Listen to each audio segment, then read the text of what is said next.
Yo, what is going on, guys? It has been a while. Jay here, talking hip hop here, and that's what we're gonna do today. Cause just like Kendrick Lamar on that Like That feature on We Don't Trust You, I'm back.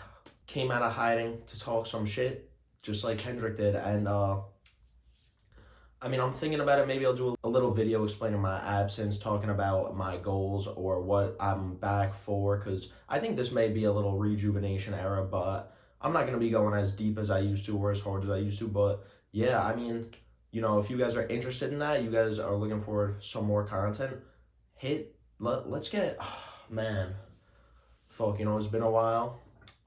I don't get the streams like that. Let's aim for 5 likes and I will drop the We Don't Trust You review. Smash that like button. Smash that button, guys. Let's get some subscribes going, because this verse, Like That, by Future, by Metro Boomin, by Kendrick Lamar, this is obviously, on Kendrick's part, a Drake diss. There's no way around it. The whole verse, honestly, Kendrick is talking his shit. He is getting violent. He's talking about choosing violence and about how he is him, more or less. But yeah, in terms of the verse itself, big fan of the different type of cadences and inflections Kendrick's using here in his delivery. This is some of the most I don't know, this is very experimental Kendrick in terms of his delivery. His staccato flow is very nice. It was super cool to hear him in this type of environment, especially since this is one of the more out there instrumentals on the project. Metro killed it on this. I also love how throughout the song he integrates samples from Easy Does It by Eazy-E, another West Coast legend, in and out of the instrumental. I thought that was a super cool nod to this West Coast legend and Kendrick himself, and gave a lot of life to the beat. But yeah, bars here like fuck sneak this and first person shooter. Hope you came with 3 sticks. For all your dogs getting buried. That's a K. With all these nines, he gon' see Pet Cemetery. So yeah, obviously those are shots at Drake. We also have, surprisingly, Kendrick reestablishing himself as the one to sit on the throne with bars like DOT, the money, power, respect, the last one better. He also talks about burning tattoos, which I think could be a reference to Drake's more slaps than the Beatles tattoo, as well as we see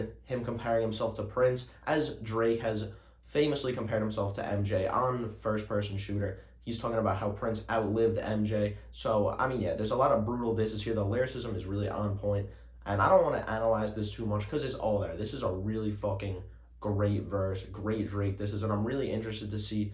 Drake should definitely respond. Drake kind of has to. His diss track, I feel like, could be mid, but could also be great, especially since these past couple of years, Drake has really ran the game mainstream-wise. He's been dropping so much and trying to prove that he's the best, essentially, because he always, to a lot of people, has lived in the shadow to Kendrick and J. Cole in that big three. So I think he's been trying to prove himself to be the one linking up with J. Cole to do that and to establish himself as that good, especially on the track like First Person Shooter, where Drake is essentially claiming himself to be the GOAT throughout that whole song. And this diss track does recontextualize that song a little bit. As we looked at how Kendrick just doesn't give a fuck. He says fuck the big three, it's the big me. It recontextualizes bars that Drake had like, will they ever give me my flowers? Well, of course not. They don't want to hear that conversation. It's a sore spot, which could be referencing to how Drake never really has shown Kendrick Lamar a lot of respect. They don't really work together. They're always on opposite sides of the spectrum in hip hop and have had minor back and forth before, going back to 2013 when Kendrick dissed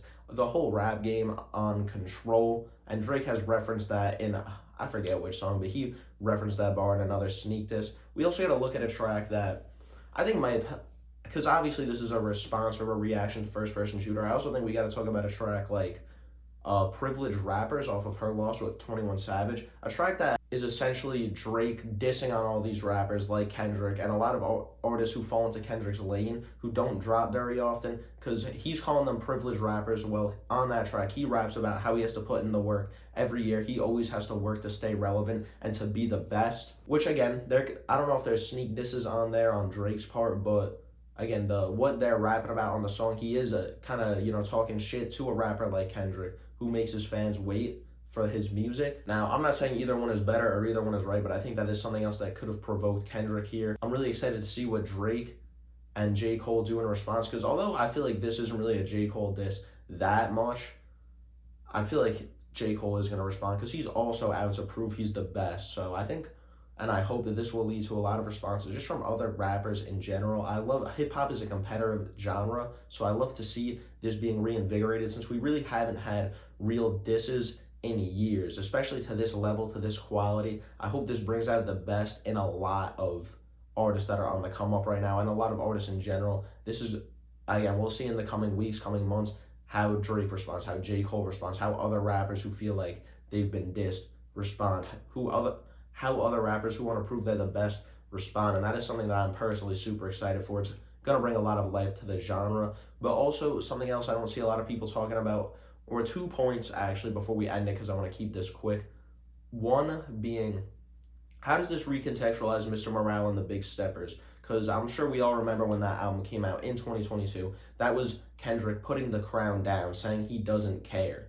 So it makes me think, is this verse just more maybe on the playful side, or is this actually more serious and he wants to re-pick up the crown? Has he changed more since that album? I'm sure he's changed more since that album, but does he value the crown a lot more now? Because again, I throw back to that album when he said, "I choose me." That's why I referenced earlier in the video when he said he's choosing violence. He's choosing to get back active in the rap game. It also talks about wanting to be the most respected and to be the GOAT. So he is back on that bandwagon. I'm super excited for that, assuming he's full throttle with it. Maybe Kendrick just wanted to have another viral moment, but I feel like that is super unlikely for him. I feel like he said that shit with his chest.